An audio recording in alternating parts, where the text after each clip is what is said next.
And I'll jump right in and begin with saying that historical video game studies has become a thriving field in the past decade, and that historians have been particularly busy analyzing Assassin's Creed and Civilization. And as a side note, I would humbly request that anyone thinking of writing another paper on these games to please choose literally any other game. I think the market's a little bit saturated and there's so much rich historical video game content to look at besides these two. But regardless, while historians have industriously taken to discussing commercial history games like Civilization and Assassin's Creed, we've so far largely failed to take up game development as a means of disseminating our own research to audiences uninterested in traditional outputs like text documents or videos. And it might not have to be like this. Contrary to common conceptions that game development requires large budgets and advanced programming skills, there's a wide variety of free and relatively easy to learn development tools like Twine at the very bottom, GameMaker in the middle, and even Unity for those who are ambitious.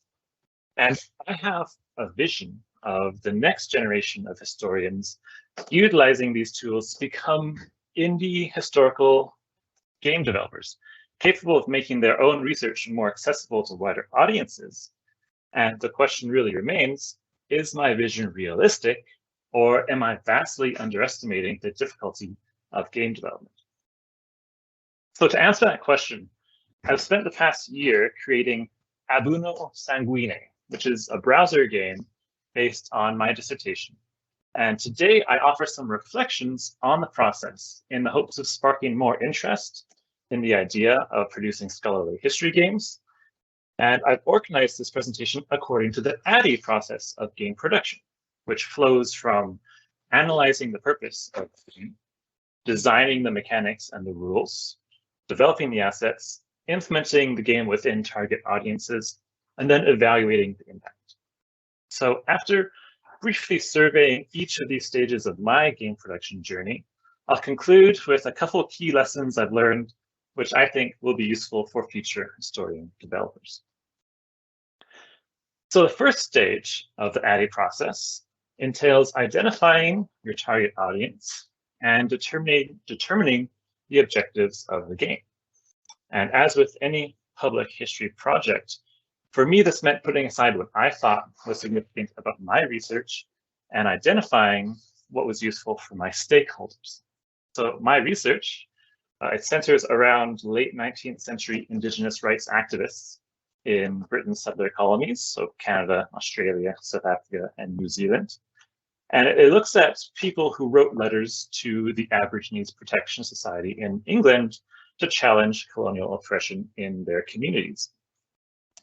And as such, the one big group of stakeholders in my research are modern Indigenous rights activists who have an interest in understanding the flaws and the failures of those activists who came before them. So while I would have ideally liked to have some consultation with my stakeholders, as this was mostly a hobby project, I personally reflected on how modern activists might benefit from my research. And I decided that by highlighting the social pressures that prevented the Aborigines Protection Society from achieving any meaningful success in the past, they're largely known as a failure. I decided that my research can contribute to historical consciousness and empathy with past activists to help modern activists reflect on whether similar social pressures limit their own work. So having determined my objective and my audience, the next phase of production is design. And this required me to determine appropriate game mechanics and rules for conveying to players the social pressures that prevented the Aborigines Protection Society from achieving success. And I determined on a role-playing mechanic in which players role-play as the secretary of the Aborigines Protection Society, as I thought it would be an excellent way to express what the society was and the rules and restrictions it operated within. And given that the duties of the secretary was to review and respond to letters it received from colonial activists, I was immediately drawn to the popular game Papers, Please as inspiration for what my game could look like. For those who don't know, Papers, Please places players in the role of an immigration officer in a fantasy world meant to represent Soviet-era Eastern Europe, where as characters pass through an immigration checkpoint, the player is required to grant or refuse entry based on rules dictated by this fictional Department of Immigration. And what really drew me to Papers, Please was how the mechanic of granting or rejecting entry to a country is analogous to the historical process by which the Aborigines Protection Society granted or rejected support to Indigenous petitions. And I felt that the rules imposed in Papers, Please by the Ministry of Immigration could be translated into rules placed by society on the Secretary of the Aborigines Protection Society. So I decided to utilize a mechanic where, as Secretary of the Society, petitions would pass over the desk of the player, and the player must continuously consult changing social norms and rules in order to balance the society's income, political influence, reputation, and member satisfaction. And by attempting to strike this nearly impossible balance, players would develop historical consciousness of how 19th century activism worked and empathy with what it was like to fight for Indigenous rights in a society that was almost actively hostile to people believed to be biologically inferior. So having designed my mechanics, the next stage development was to make the game. I decided to make the game in the Twine game engine, which many of you may be aware of as a platform for writing interactive text-based narratives. But that's not all it can do because it's based on HTML, CSS, and JavaScript. So if you have some basic web design skills, you can essentially use Twine to make anything you want. And it's also great for those wary of diving into complex worlds of game design, because it's essentially building a website, an interactive and narrative-based website. So it's very accessible. And after I coded my game mechanics largely in JavaScript, but heavily using CSS as well, the next step was to generate my assets. I created my assets by copying real-world historical artifacts by using both manual SVG art as well as automated SVG art. So manual SVGs involves using vector graphics. I used Adobe Illustrator to recreate historical images by hand using lines and shapes. And you can see an example on the left-hand side of a document I made by hand copying a real-life document. Automated SVG art uses image tracing tools to vectorize existing images, so that you can see on the right-hand side a historical engraving that would have taken me way too much time to recreate by hand. So I automatically traced the lines and created an SVG.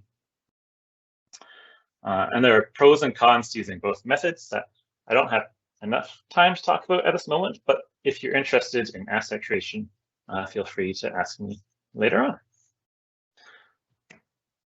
Once I had coded my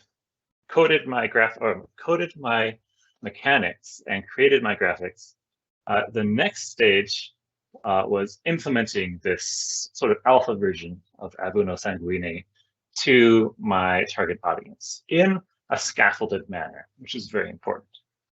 And I did this through a 3-week-long social media campaign, because my target audience of Indigenous rights activists are very accessible through existing groups, like Facebook groups around decolonization, or Twitter, using Twitter hashtags around truth and reconciliation and Indigenous rights. And so you can see some examples of the posts I used on this slide here. And you might be able to, I don't know if you can actually read it, but they provide scaffolding in 2 different ways. First, visually, my posts utilize graphics comparing real historical images to their in-game reproductions to sort of nudge people into realizing the historical nature of the game content, that they're not just playing a fantasy game, they're playing a game that has connotations to reality. But then second, and more importantly, textually, I present questions connecting the game's issues to modern Indigenous rights activism to prompt players into thinking about these historical issues when they play the game. So for example, the one on the right here says the Aborigines Protection Society's income and expenses in the game are based on real treasury reports, which it demonstrates, or it gives a picture of it, and then asks, how do you think the availability of funding impacted 19th century Indigenous rights activism, and does it impact it today? So it's trying to nudge people as they start playing to start thinking about implications and not just play it frivolously or just for fun. And then the final stage, which was the most problematic, is evaluation, where I originally planned to do my evaluation of impact by analyzing comments on my game's webpage, because this is how many scholars assess the impact of video games on public audiences. Well, however, I discovered that this is not a very useful method for small-scale games, because while scholars study very popular commercial games, thousands and thousands of comments, after 2 months and 600 playthroughs, I haven't gotten a single comment on my game, which is very frustrating.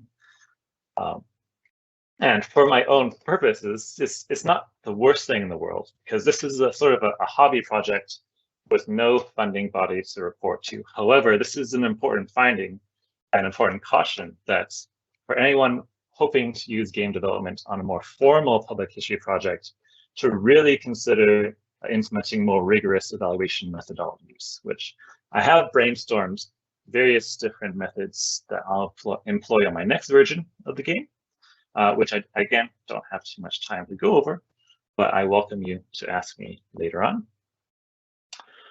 So yeah, big flop in terms of evaluating my impact. But although I have learned many other things about the experience from making Abunu Sanguini, there are two in particular that I think will help both guide my next version of the game and prove useful for future historian developers.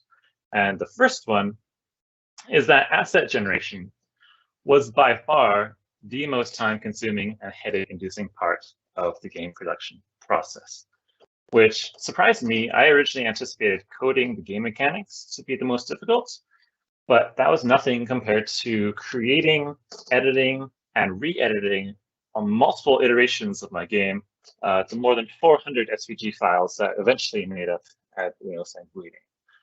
And with hindsight, there were various things I could have done to drastically reduce this colossal headache, such as replacing some SVGs with CSS, in which case I wouldn't have had to individually trace each letter, for example, in my game. I could have had a template letter with HTML and CSS controlling the text. I could have tweaked my game mechanics to involve fewer assets. For example, instead of having players analyze small bits of many letters, I could have had them analyze more in-depth, less letters to reduce the amount of assets. Or I could have outsourced asset creation to a graphic designer on websites like Fire, or by finding a student at my university. So however it's done, I would strongly encourage future historian developers to seriously consider ways to reduce their asset requirements. Otherwise, it's just a pain in the butt. The second lesson I learned was that players needed significantly more signposts in the game to flag the historical information embedded in the game. I put a lot of effort into researching every aspect of the past that I was representing. For example, at the end of every level, there's a ledger showing the society's income and expenses, and players must balance their budget to stay solvent. And they essentially win if after 4 levels, they haven't gone bankrupt, which is very difficult. And the range of incomes that players can accrue, as well as the cost of expenses, are all based on the society's treasury records. And the difficulty level of staying solvent is also based on real historical difficulties that 19th century humanitarians experienced over the course of the century.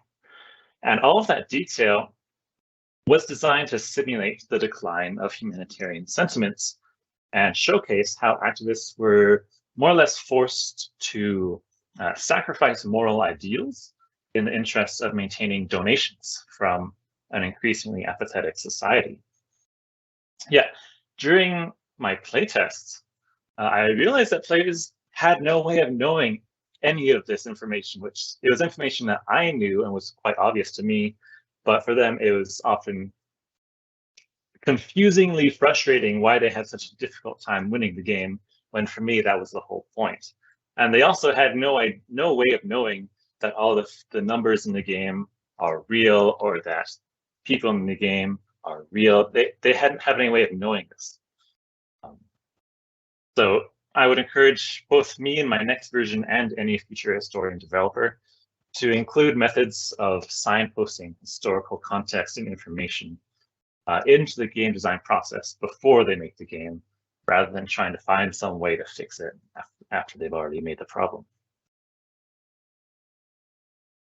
Predictably, though, producing Ab Uno Sanguine took me longer than I anticipated. I originally planned on a production timeline of around 6 months, working a couple hours every weekend. And in reality, it took closer to a year, which for some is probably too long. But if you reduce the amount of assets to create, it was significantly shorter than that timeline. But from my perspective, it was a year well spent, because even though I made huge errors, especially in terms of evaluation, which prevent me from identifying if I've even achieved my objectives, at the very least, there's at this moment 600 people who have played the game and now know about the Aborigines Protection Society, who previously probably had no idea what it was. But I think more importantly, that I hope by sharing this case study of my experiences and the lessons I learned, I hope I could have helped prevent future historian developers from making the same errors as I did. Thank you very much. That's the end of my presentation.